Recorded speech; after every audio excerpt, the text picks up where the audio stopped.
Irmãs e irmãos queridos de todos os credos e também daqueles que não têm credo espiritual algum.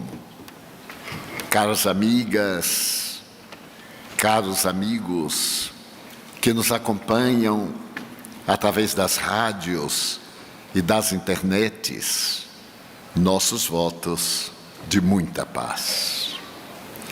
Aqueles eram dias diferentes. Fazia 400 anos que a boca profética silenciara no infinito e Israel parecia totalmente sem rumo, acostumado o país a ser conduzido pelas vozes da imortalidade.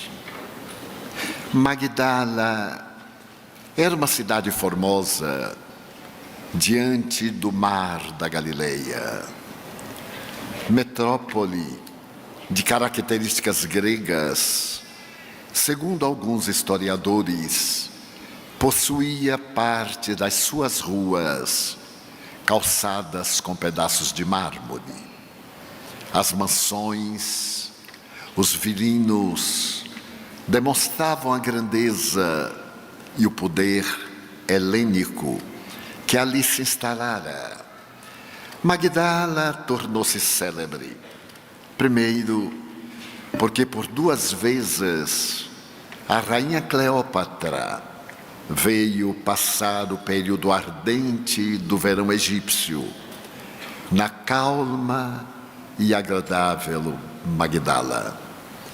Ali também se podiam notar as bancas dos mercenários e dos encarregados do câmbio, sestércios e moedas variadas eram cambiadas praticamente no meio das ruas. Mas Magdala se tornou uma cidade da mais famosa por causa de uma jovem que ali residiu.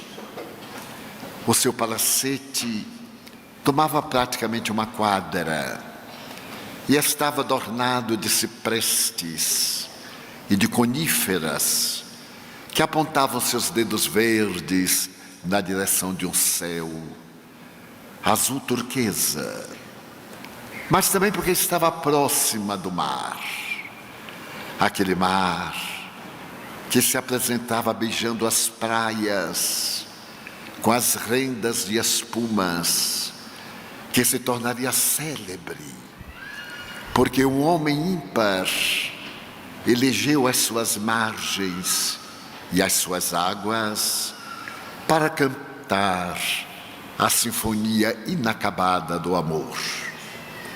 Imaginemos uma noite transparente de luar.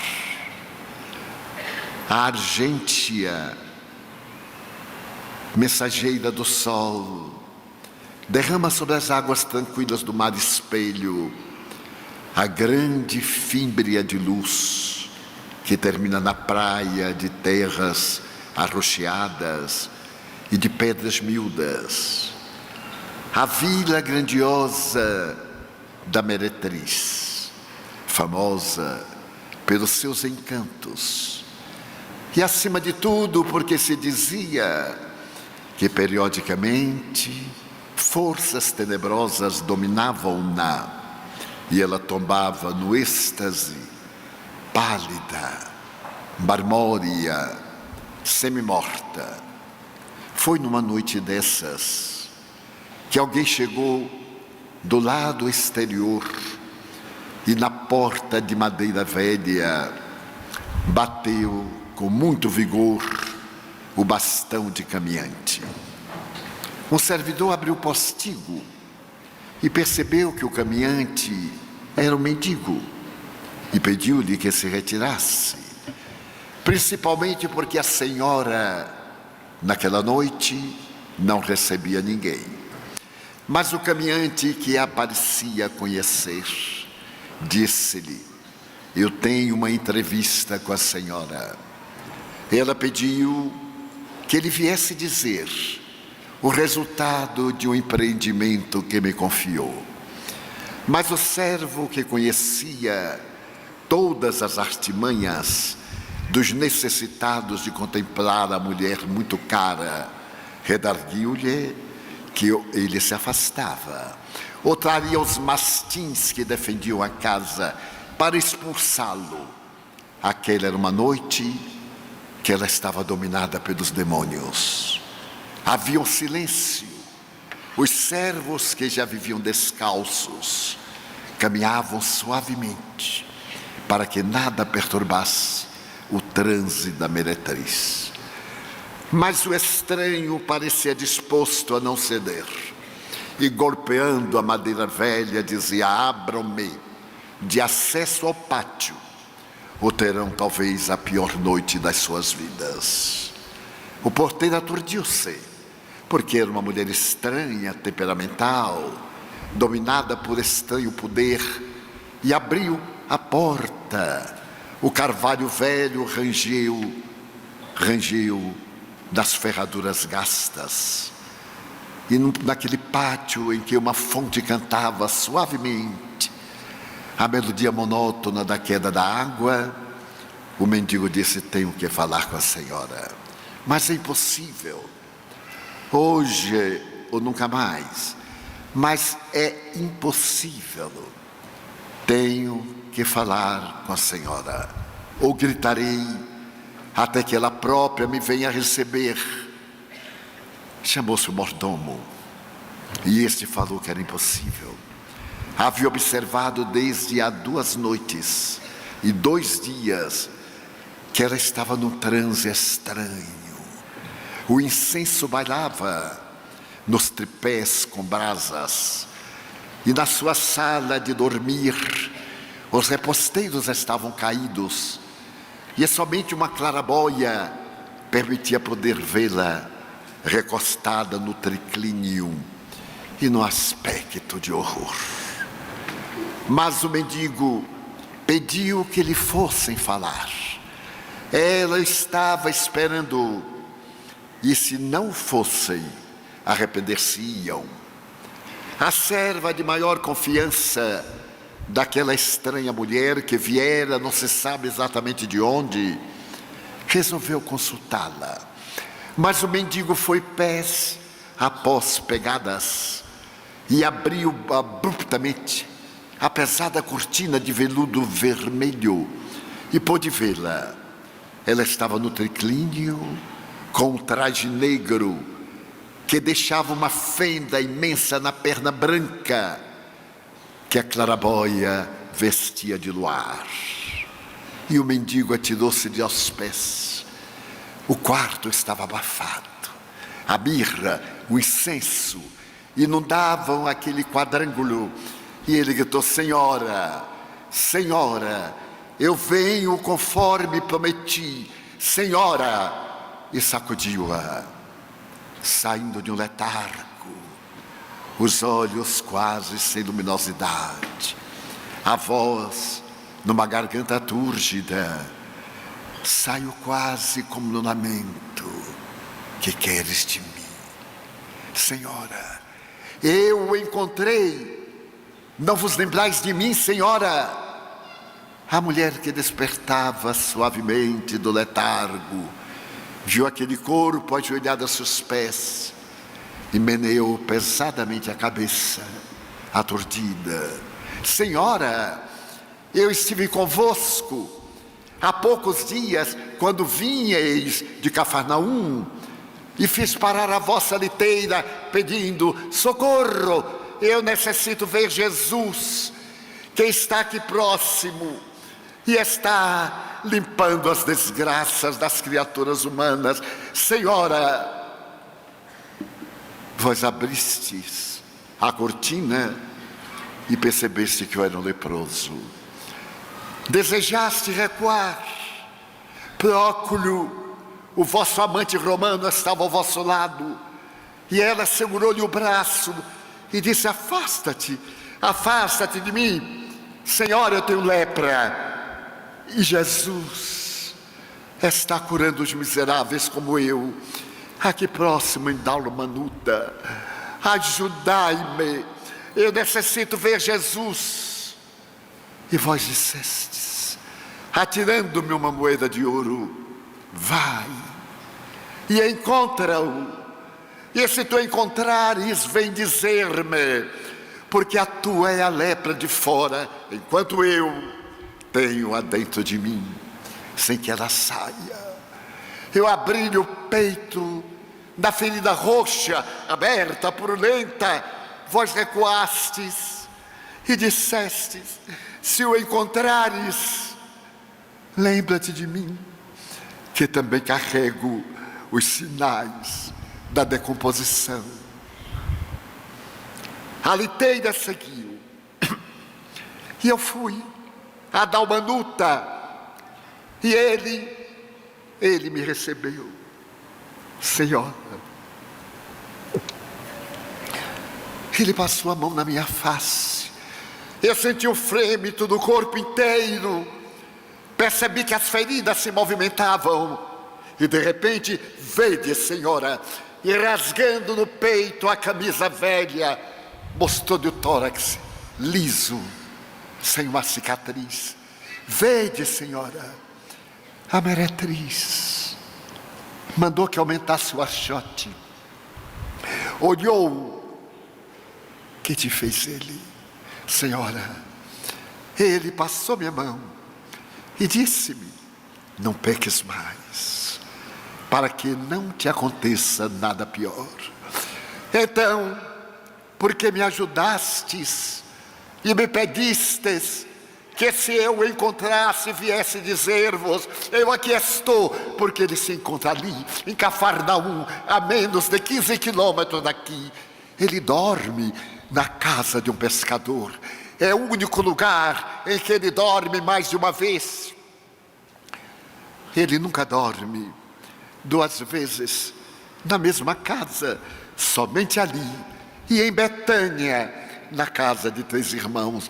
Vinde, Senhora, vós dissestes que também tendes lepra, vinde para que ele vos cure.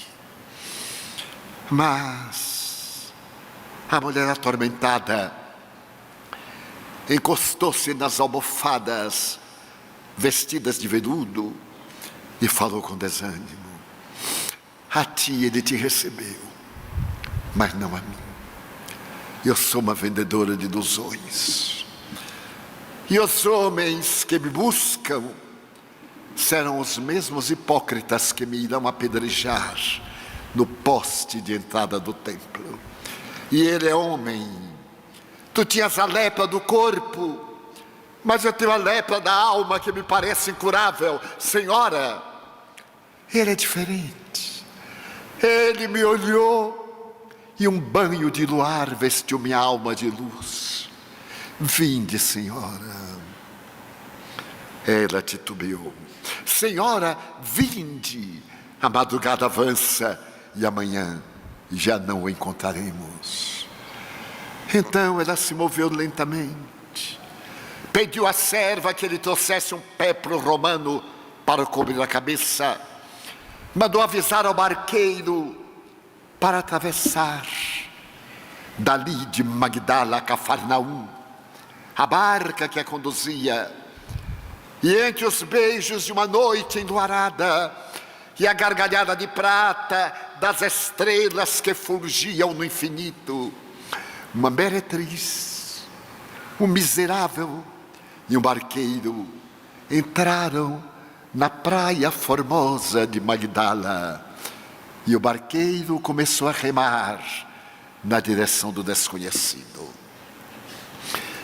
Já ia o dia colocando o rosto de luz por detrás das montanhas do Galaad, quando a barca cravou na areia, e então o mendigo disse, ali, Senhora, naquela casa, é ali que ele está, ele deve estar esperando-vos, ele sempre nos espera, porque ele sabe de tudo. Ela teve aquele gesto, o impulso de ida, e retrocedeu.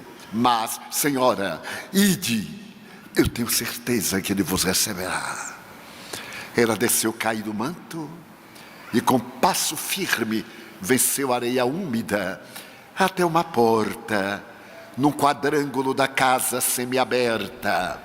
Ela empurrou e um quadrado de luar caiu na sala escura.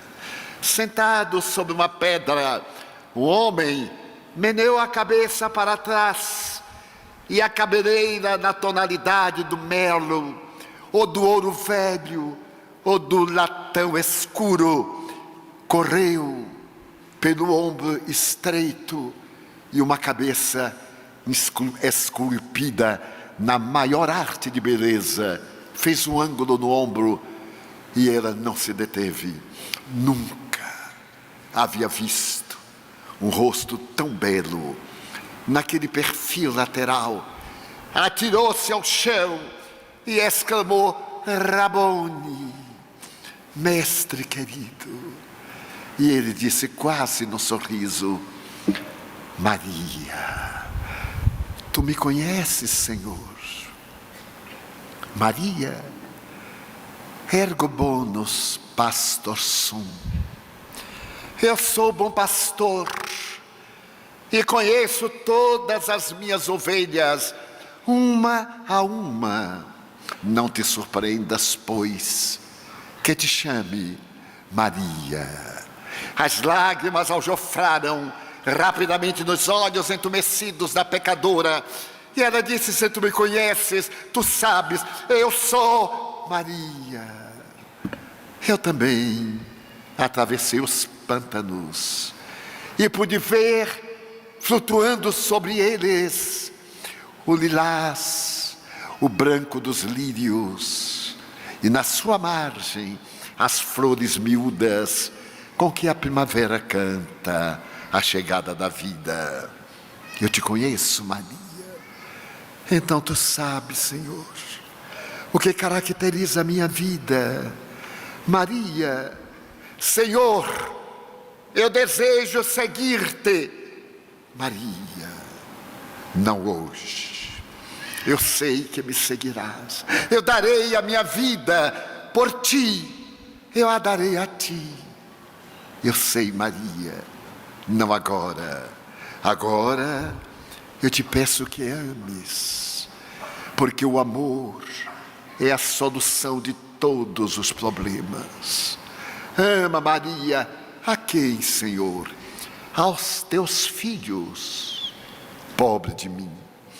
Eu tenho o ventre varado 1000 vezes, mas o Pai não me deu a honra de ser mãe. Maria, quando eu digo teus filhos, eu não me refiro àqueles que saem do ventre, mas àqueles filhos que não têm mães, aquelas mães quais tu, que não têm filhos. Todos eles são filhos de meu Pai, e eu te confio a ti. Esses filhos, toma-lhes conta, e depois vem até mim, e eu aceitarei a tua vida. Rabi, vai, Maria, e não te consideres um pântano. Por acaso tu nunca viste sob os escombros as flores miúdas que gargalham quando a temperatura muda? Assim também são todos aqueles que, marcados pelo desastre da vida, encontram a palavra de vida eterna.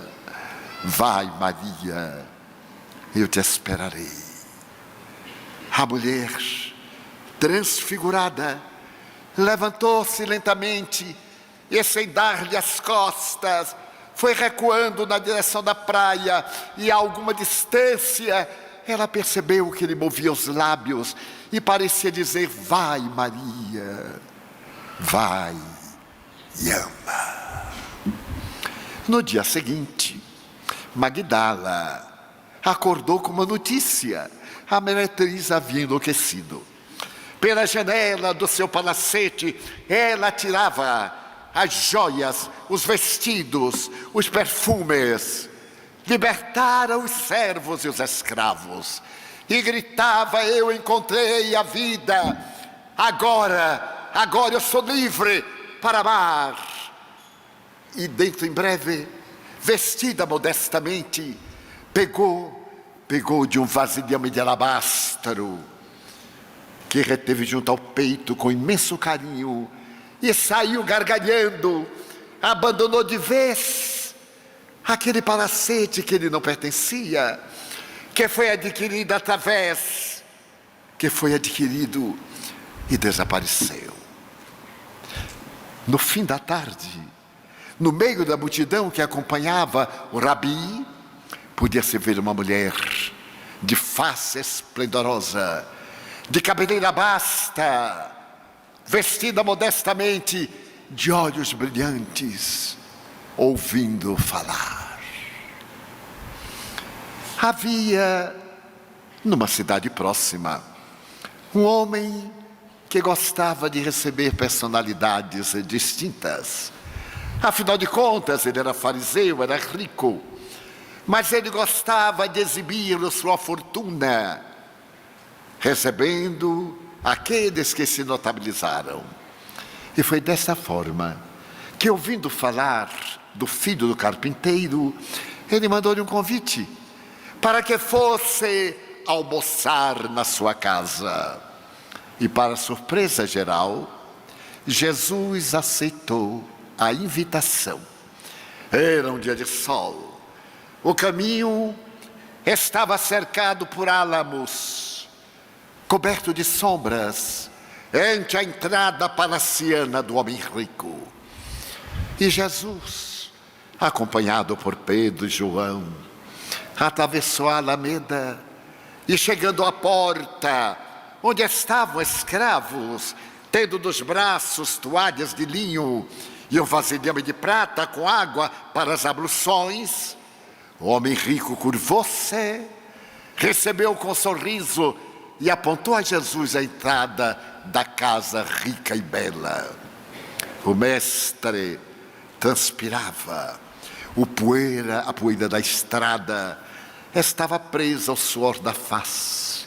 E lá dentro estavam os instrumentos surdos da sensualidade, as flautas doces, os atabaques e a sensação de prazer. Os servos revezavam-se, trazendo peixe defumado, frutas secas, e jovens de beleza perturbadora bailavam quase nuas.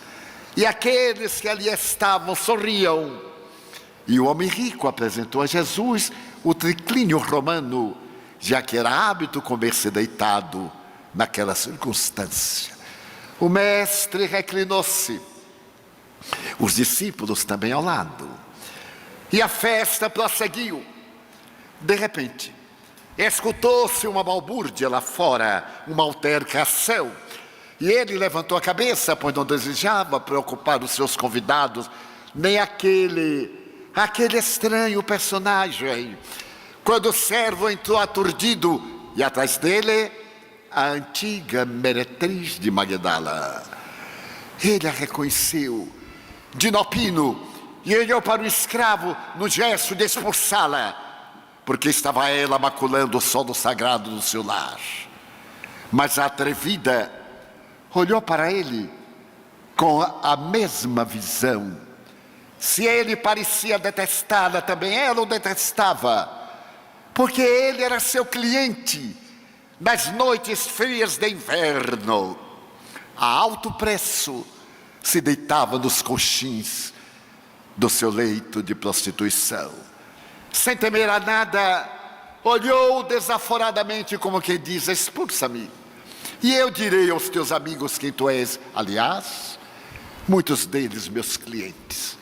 Porque a hipocrisia, para a sociedade, não importa o que se é, mas é muito importante o que se aparenta. Ele temeu, e ela, chorando, se ajoelhou aos pés do convidado especial, e porque as lágrimas fossem abundantes, enxugava-lhe os pés com a cabeleira basta, e ainda teve a coragem de retirar do manto que cobria o vaso de alabastro e derramar-lhe dos pés a essência, o perfume de nardo, muito caro. A sala inundou-se do suave perfume da planta. E então o anfitrião foi dominado pela ira. Todos o olhavam, censurando. Eram todos prostitutos. Por isso mesmo censuravam aquele que também o era. É a nossa maneira de projetar a nossa inferioridade no outro. E então, não se podendo vingar da mulher atrevida, ele olhou para Jesus muito calmo, que deixava aquela mulher imunda lavar-lhe os pés, beijá-los. Foi quando, inesperadamente, Jesus olhou para ele e disse-lhe, perguntando Simão: eu sei que tu és um homem próspero. O elogio atingiu-lhe o ego com uma flechada. Não, Senhor, não exatamente. Simão, eu sei que tu és um homem próspero e que és um excelente negociante. Oh, Senhor, é gentileza de sua parte. Não, Simão, eu sei que tu tens pronta resposta. Eu gostaria de perguntar-te, porque havia um homem que tinha 2 devedores. Um deles lhe devia 500 sestércios, uma moeda cara, e o outro apenas 50. Mas nenhum dos 2 podia pagar-lhe a dívida, e ele a ambos perdoou. Eu te pergunto, qual aquele que mais o amou? Simão sorriu. Senhor, é tão claro, aquele a quem mais ele perdoou. Disseste bem. Quando eu entrei na tua casa, não me deste a água para as abluções das mãos, nem da face, nem a toalha de linho para enxugar o suor. Mas esta mulher, desde que chegou, lava-me, beija-me os pés e enxuga-os das suas lágrimas com seus cabelos. Então eu te digo, vai, mulher, os teus pecados, os teus equívocos são compreendidos. Vai e não te equivoques mais. A mulher levantou-se, deu um grito, e na sua alegria imensa, ela começou a recordar-se que, menina em Jerusalém, um contador de histórias, um dia na esquina do templo, narrava a história de uma tradição. Um dia ele virá, o Messias, cavalgará um ginete branco e arrebatará os corações. E ela, menina, amou a esse cavaleiro. Mais tarde, deveria estar com 10 anos, ela escutou o narrador de histórias dizer: eis que ele já chegou à terra, e em breve cavalgará o ginete branco para salvar Israel. E ela, adolescente, amou. E agora, quase 15 anos, o amor cantou uma canção aos seus ouvidos, e uma voz doce e quente falou-lhe de ternura, e ela acreditou, e quando acordou estava no bordel. Havia sido vendida por um proxeneta. Era tarde demais, mas ainda aí ela lembrou-se que um dia, talvez naqueles dias, este cavaleiro já estivesse na terra e jurou: não amarei a ninguém, eu sou fruto de um negócio, eu sou propriedade de um vendedor, e guardarei todo o meu amor para ele quando ele chegar. E agora parecia-lhe, naquele sorriso depois de sair da casa de corrupção, que ele havia chegado e estava ao alcance do seu amor, e ela o amou como nunca houvera amado ninguém. Foi assim que naquelas paisagens do lago, ou nas estradas de Jericó, ou na longa viagem à Judeia, pela última vez, ela fazia parte do grupo que acompanhava Jesus. Se encarregava de atender a crianças rancenianas, de enxugar lágrimas de miseráveis, falava-lhes docemente sobre o Mestre, quando as multidões se dispersavam. E agora marchavam para Jerusalém. Ela sorriu na entrada de ramos e notou uma coisa peculiar. Colocavam ao caminho tapetes raros, péplos, para ele, mas ele não pisava em nenhum. Era o jumento que pisava na homenagem terrestre. E aquela entrada em triunfo, saudada em ramos arrancados das palmeiras, das videiras, para saudar o novo rei, fascinaram-na. Até que as coisas se complicaram, e João narra Humberto de Campos em A Boa Nova, psicografada pelo venerando Chico Xavier. João chegou correndo naquela noite terrível e disse: Senhora, falava a Maria de Nazaré, ele foi preso, senhora. Ele agora está sendo julgado. E Maria teve um vágado que João socorreu. E ao voltar ao normal, ela disse: leva-me até ele. Cobrindo o rosto, naquela noite terrível, ela seguiu até o pretório e pôde ver o seu filho ali atado, sendo chibateado cruelmente. Um deles lapidavam-no com aquele chicote de 3 pontas, nas quais estavam encravados pedaços de ossos que lanhavam as costas e rasgavam-na, que lanhavam os músculos dos pés e das pernas e rasgavam as carnes. Ele retorcia-se e o coração dela sangrava: meu filho. E João, tão jovem, chorando, e a pecadora ao lado, trêmulos, acompanharam todo o martírio da lapidação, acompanharam todas as dores, até o momento em que a massa ignara, em uma obsessão coletiva, terminara por eleger o bandido, o salteador da estrada, o criminoso, ao invés de Jesus, cujo crime era amar, que não dissera uma palavra, só mais tarde, quando Pilatos lhe perguntou a respeito do seu reino. Mas aquele era um esbirro de César. O que é que ele podia entender do reino? E ele disse: meu reino, Jesus, não é deste mundo, porque se o fosse, os meus anjos viriam liberar-me. E na amargura da face, em que o suor se transformava em sangue, naqueles delicados vasos que se arrebentavam, ele parecia sorrir na profunda angústia, quando o soldado atrevido deu-lhe uma bofetada.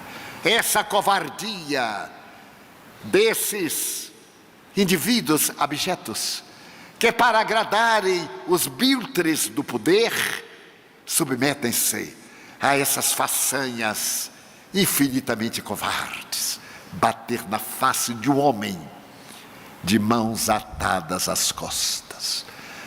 E aquele homem ímpar olhou para o soldado e perguntou-lhe: por que me bateste? Se eu falei a verdade, por que me bateste? E se eu falei a mentira, aponta-me o erro. Eu tenho a impressão que nunca mais, ou talvez, através dos séculos, a culpa, o arrependimento que penetraram a alma daquele soldado vil, dele tenham feito alguém digno de cobrir com a alma as pegadas sangrentas do estranho indivíduo. E ele foi atirado na prisão, ali ao templo, entre o templo e a casa palaciana de Pilatos. Ainda afirma Humberto de Campos Espírito que a sua mãe saiu quase carregada por João. E quando chegou à entrada do presídio, aberta na Rocha Viva, falou um soldado: é meu filho. E este esbordoou-a. Ela rolou pela pedra, sangrou o rosto e compreendeu que realmente o reino a que ele se reportava não era deste mundo.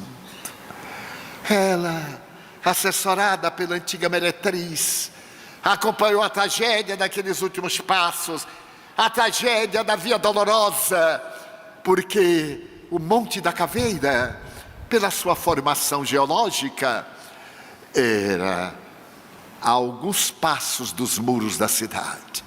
Ele atravessou a rua estreita de degraus, saiu à porta e lá estava o Monte da Caveira, traduzido como Monte Calvário. E ele caiu uma vez, duas vezes, na terceira vez, uma mulher tocada de ternura correu com uma toalha alfinetante e enxugou-lhe o suor, e teria ficado as marcas de sangue naquela que se chamaria Verônica. E ele continuou carregando a cruz, sem forças, porque a lapidação fizera grandes hemorragias.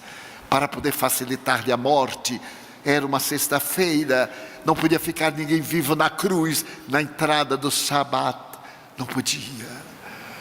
E, sem energia quase, ele tombava, quando o soldado chamou alguém que passava e mandou ajudá-lo.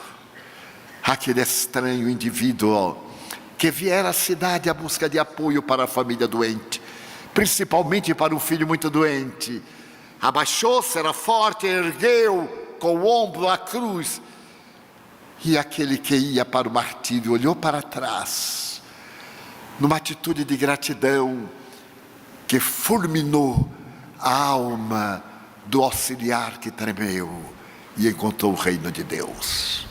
E ajudou na subida do Calvário. Ela, a pecadora, chorava, e cada martelada era uma punhalada no seu e no coração da mulher de Nazaré. Elas se abraçavam. Ali estava também Maria de Jerusalém. Ali estavam as mulheres estoicas, porque os homens fugiram com medo, menos João. E ele repassava a vista da multidão. Quando ergueram e a cruz entrou na cova adrede feita e o corpo derreou, a madeira tosca cravou-se-lhe nas costas e o peso produziu asfixia tormentosa. E ele descerrou os olhos naquele cenário lúgubre do sacrifício criado pelos fenícios e adotado pelos romanos. Era cena tenebrosa, entardecia, a noite caiu sobre a terra antes do anoitecer. Relâmpagos zigue-zagueavam como se fossem bailarinas, enquanto o trovão aplaudia, e o manto do templo deu uma costura só, rompeu-se de alto a baixo, e uma sensação de tremor. E ele disse as palavras: Eli, Eli, lama sabachthani. Estava tudo consumado. Pendeu a cabeça. Havia morrido. A pecadora olhava para ele. A mãe santíssima da humanidade, foi ele quem a nomeou, porque naquele momento já culminante, ela gritou: meu filho, que te fizeram os homens. E ele ainda teve alento para dizer: mulher, não minha mãe, mulher, eis aí teu filho. E olhou para João. Ele transferia a divina maternidade para todos nós. A partir daquele momento, a rosa mística de Nazaré seria a mãe santíssima da humanidade. Filho, eis aí tua mãe. Nunca mais ficaríamos órfãos da maternidade divina. A cabeça pendeu. Agora viera o enviado de Pilatos para testar se ele estava morto. E com a lança sangrou no lado direito. Ele era invidente. E diz uma velha lenda que o sangue que escorreu caiu nos olhos e que ele teria recuperado a visão. Ninguém sabe, mas há uma velha lenda. E Longinos seria uma personagem dedicada ao amor através da história, anos depois. Agora era a descida da cruz,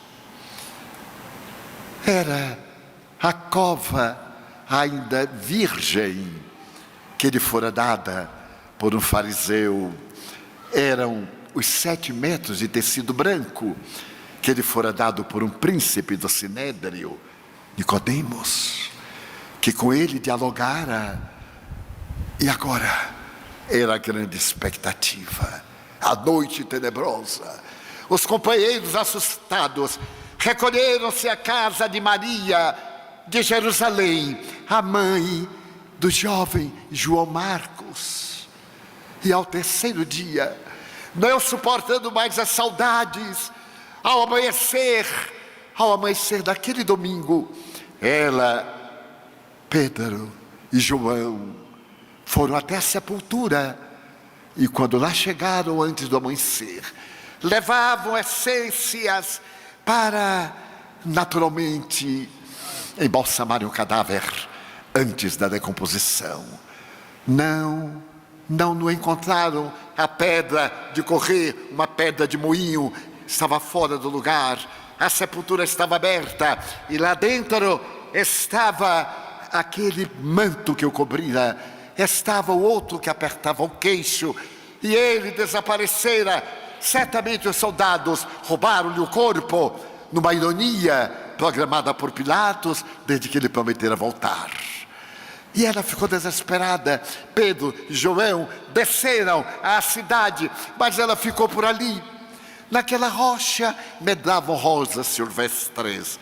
Foi exatamente ali que José de Arimateia, que o seguia de longe, mandara fazer a sua sepultura, sempre na rocha, como caracterizavam os judeus de então.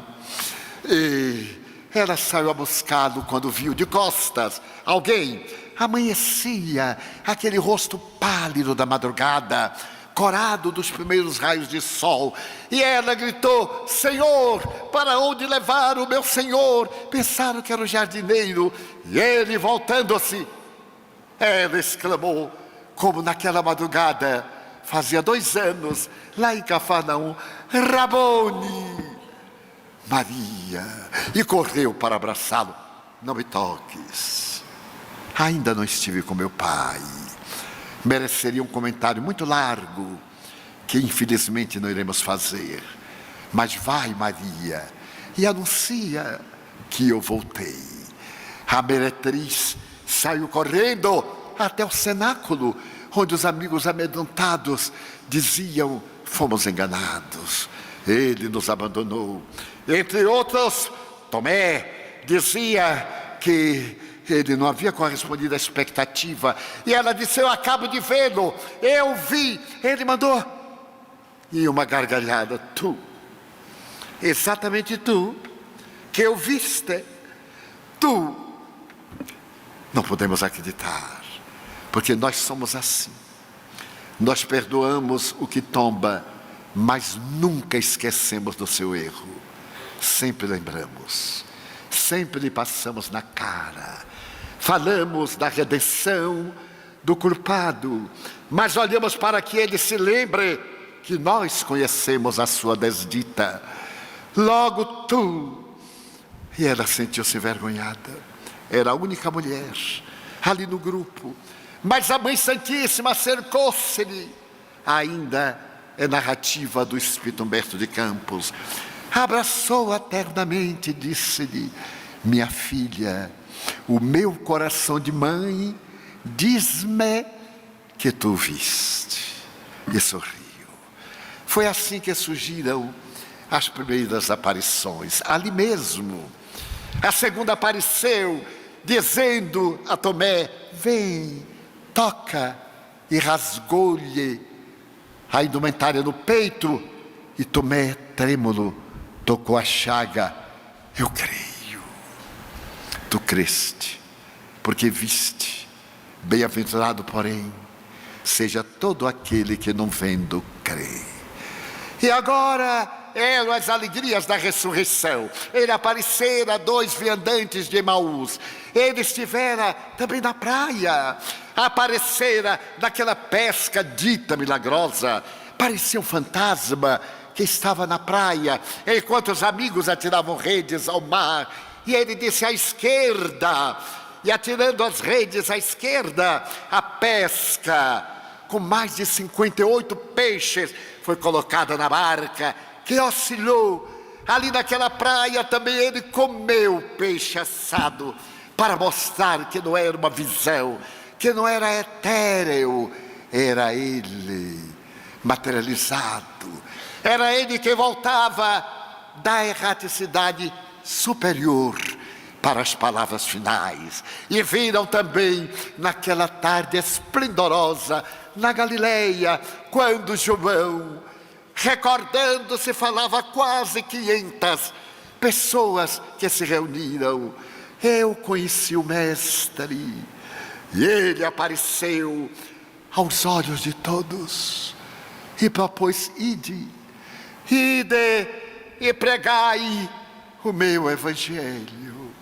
Os 500 da Galileia saíram então desde ali a repetir as lições inovidáveis da Boa Nova. E é provável que algum de vós tenhais estado e que está ouvido: ide e pregai o meu evangelho a todas as gentes.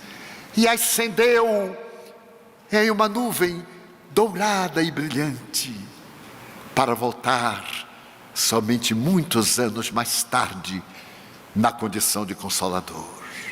Maria estava também, mas agora no momento de cada qual partir para as suas atividades. A própria Mãe Santíssima viajou a Nazaré, onde tinha alguns parentes. Cada qual foi pregar o evangelho. E o último de todos foi Simão. Foi na praia de Cafarnaum, quando Simão despediu-se dela e falou que ia para longe levar o evangelho. E ela, tomada de ansiedade, disse: leva-me contigo, Simão. Eu sou pobre e só. Maria: não posso. Tu és mulher. Eu sei da tua redenção, mas as mulheres são fracas. E é necessário que o evangelho seja vivido por seres fortes. Perdoa-me, mas eu tenho medo de levar-te. Perdoa-me. E se foi. E ela ficou. E foi à cidade procurar trabalho. As mulheres viam-na e diziam: volta ao prostíbulo. Tu que roubaste nossos homens, volta ao prostíbulo. E ela sorria triste. Nós nunca perdoamos quem erra. Esta é a verdade, com algumas exceções. Volta aonde estão os teus encantos, miserável. E de porta em porta, e os homens diziam: volta, ainda és bela, nós te daremos o poder. E ela não dizia nada, sorria triste, porque o passado é uma sombra que acompanha nossos passos na direção do futuro. Até que, numa terceira madrugada, estava na praia reflexionando quando escutou a matraca que carregava os miseráveis e gritavam: Morfeia! Para que todos se afastassem. E viu aquele grupo que vinha lá na curva. Também desejou afastar-se, mas estava acostumada com a lepra. E eles chegaram, eram doentes da Síria, que viajaram. E ela perguntou-lhes: aonde ides? A que e a quem buscais? A Jesus de Nazaré. Foram um deles amputado sobre uma animalia. E ela falou triste: porque demorastes tanto? Ele foi assassinado. Havia crianças, havia mulheres, deformados. Aquele magote de miseráveis estava assinalado pela decomposição do terrível vírus. E sem dar-se conta, ela falou sobre Jesus. Ele se foi, mas nos deixou o seu legado. E sem perceber começou a falar daquilo que ela vira. E aqueles homens e mulheres desceram das animálias, sentaram na praia, e ela falou com uma ternura inabitual, falou com uma doçura aureolada de paz, até que as autoridades da cidade, sabendo que chegara um novo grupo de leprosos, veio expulsá-los na direção do Vale dos Imundos em Jerusalém. E eles partiram, todos eles. As criancinhas deram-lhe adeus com mãos sem dedos. E de repente ela disse: mas eu não tenho ninguém, são os meus primeiros amigos. E gritou: esperai por mim. Correu, abraçou algumas crianças. E semanas depois, no Vale dos Imundos, entrava uma estranha caravana. E no meio delas uma mulher que trazia marcas de beleza ímpar. E ali, cada entardecer, em um lugar de altura regular, ela falava sobre Jesus para aquele grupo de estranhos. E falava com uma ternura tal que os embevecia. Quase 10 anos após, em um nascedouro de água, ela se banhava quando percebeu no colo a despigmentação como uma pétala de rosa. Atribuiu ser o lodo.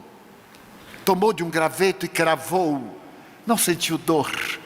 Era peculiar porque ela dizia sempre: vós, os leprosos. E falava por Jesus. Mas naquela tarde, o seu discurso foi diferente. Nós, os leprosos. A bela mulher de Magdala estava leprosa também.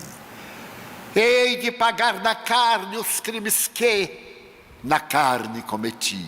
Não é exatamente assim, mas era uma forma de autopurificação. E foi deformando. O tórax emurcheceu. A cabeça bamboleava nos ombros magros. As abas das orelhas cresceram. As do nariz ficaram transformadas em uma ferida não cicatrizante. Os lábios entumeceram. A vista estava agora marcada por vários derrames de sangue. Ela oscilava. E então disse, naquela última tarde: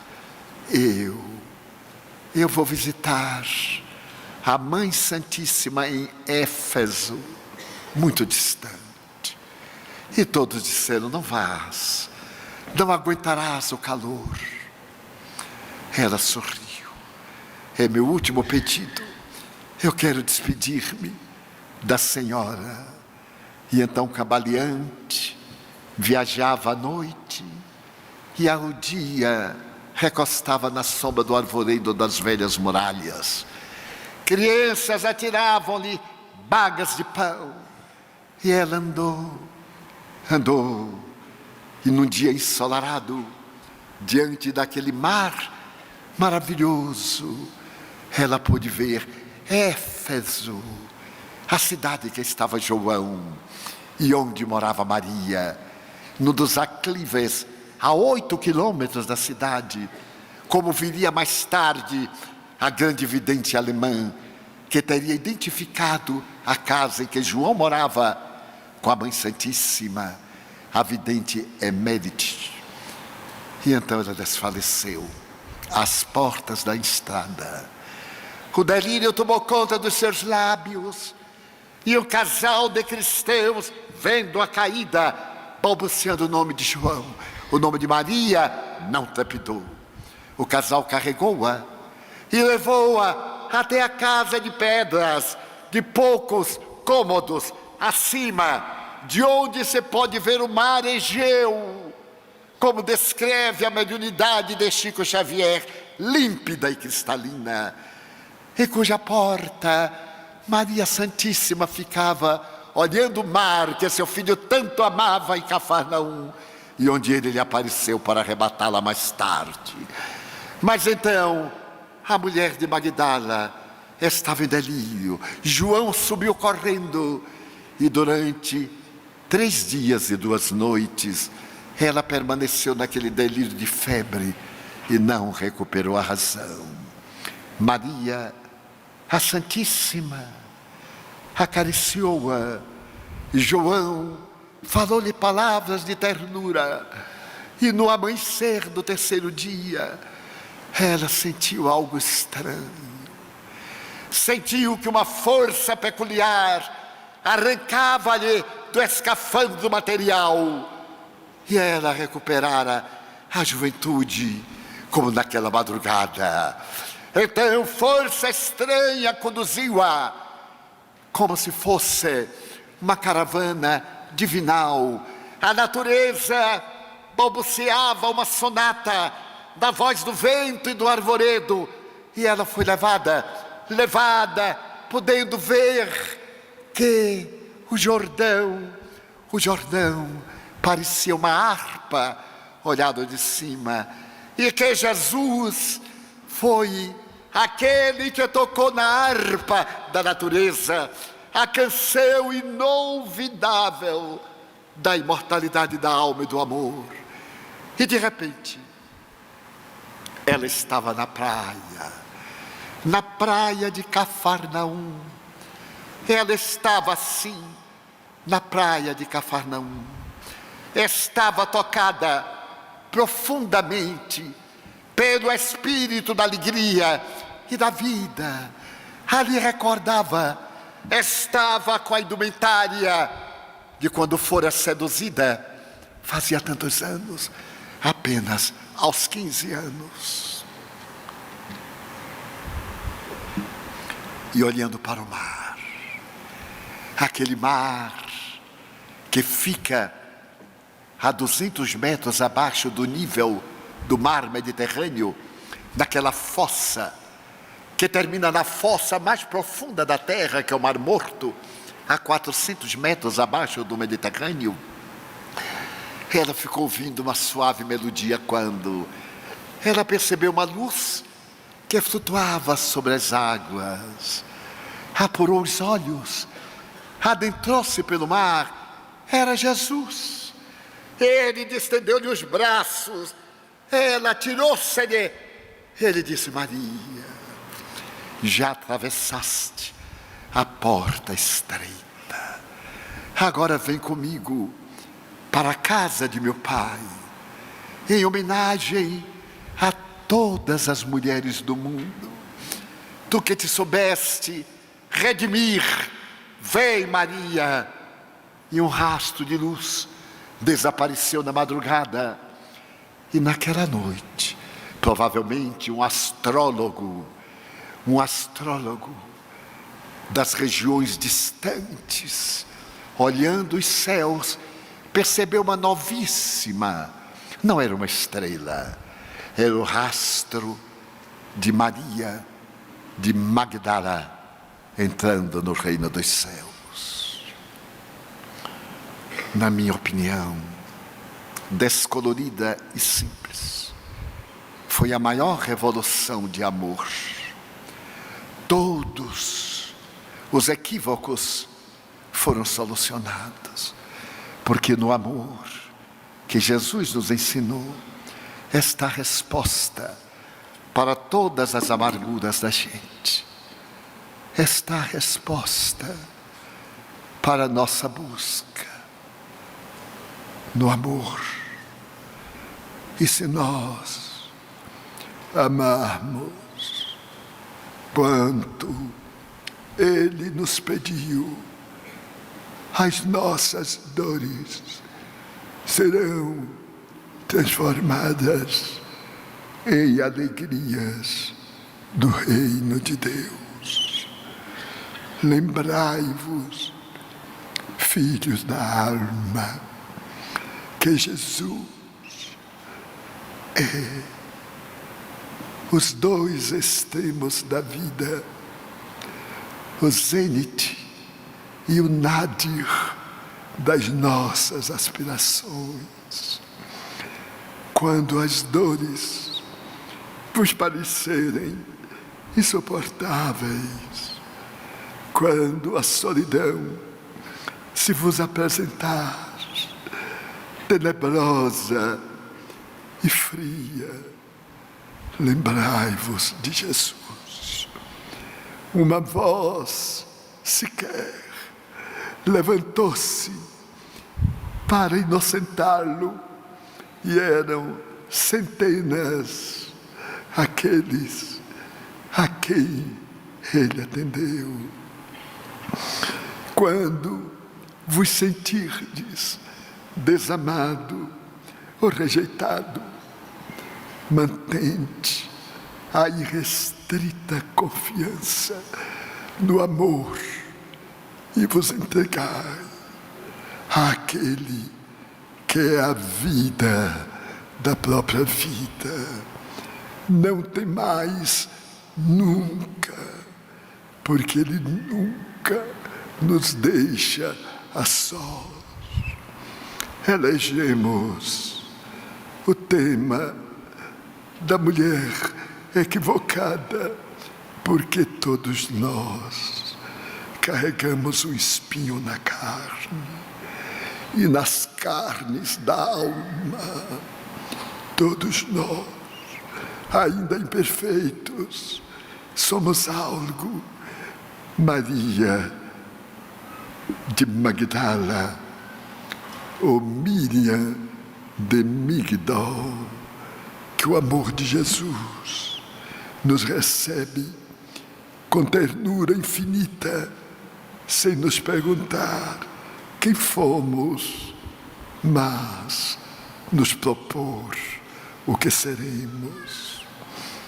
Tende ânimo, são horas muito difíceis de testemunho e de lágrimas, de ansiedade e de desamor, mas crede, filhos da alma, Jesus não venceu no mundo, venceu o mundo das paixões.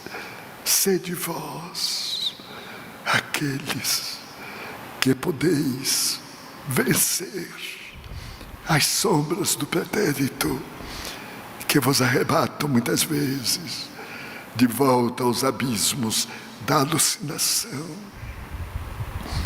E amai, pagai o preço do amor, socorrei por amor, erguei por amor, libertai por amor, e vos sentireis salvos, erguidos, amparados por alguém que estenderá as mãos e dirá com sorriso: vinde, já atravessastes a porta estreita, vinde à casa do meu Pai. Nestes dias, meus filhos, o endereço de Deus chegou aos vossos corações. Tendes agora o mapa da vitória. Cabe-vos alcançar pela rota abençoada da bondade, da misericórdia, do amor e da doutrina libertadora dos imortais, para que a plenitude do reino dos céus, desde hoje, se vos instale no coração. Muita paz. O servidor, o mínimo de sempre, que vos fala em nome dos espíritos espíritas aqui presentes. Ide em paz. Bezerra.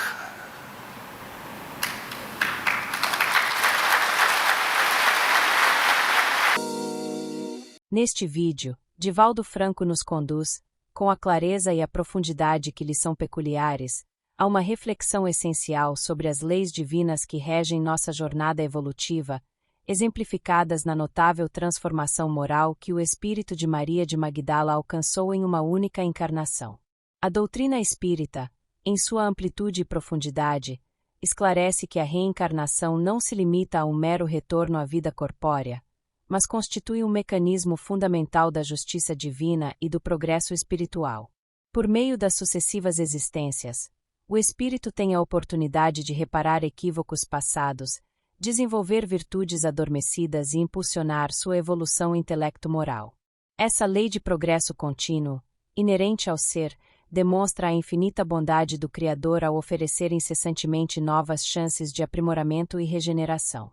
A lei de causa e efeito, ou lei de ação e reação, atua como um preceito universal que governa as nossas experiências. Cada pensamento, palavra ou atitude gera consequências que se manifestam nesta ou em futuras existências. Compreender essa lei não implica em fatalismo, mas em responsabilidade, pois o livre-arbítrio permite ao espírito discernir e eleger suas ações, construindo assim seu destino. A dor e o sofrimento, sob essa ótica, são frequentemente instrumentos de depuração e aprendizado, jamais punição.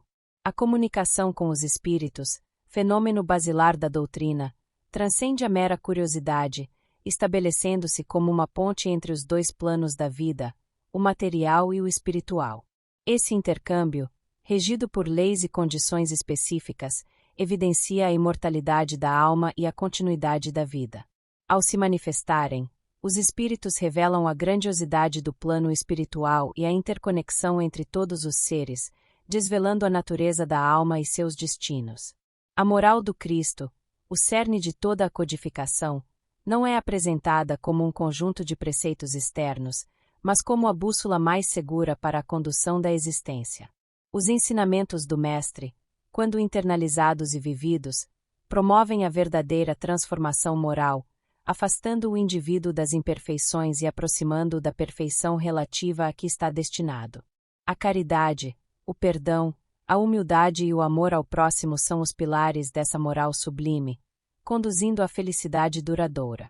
O tão mencionado reino de Deus, citado nas Escrituras e elucidado pela doutrina, não se configura como um lugar geográfico distante, mas um estado de consciência elevado e pacificado. Ele se edifica primeiramente no íntimo do ser, à medida que o espírito purifica suas imperfeições e se alinha com as leis divinas.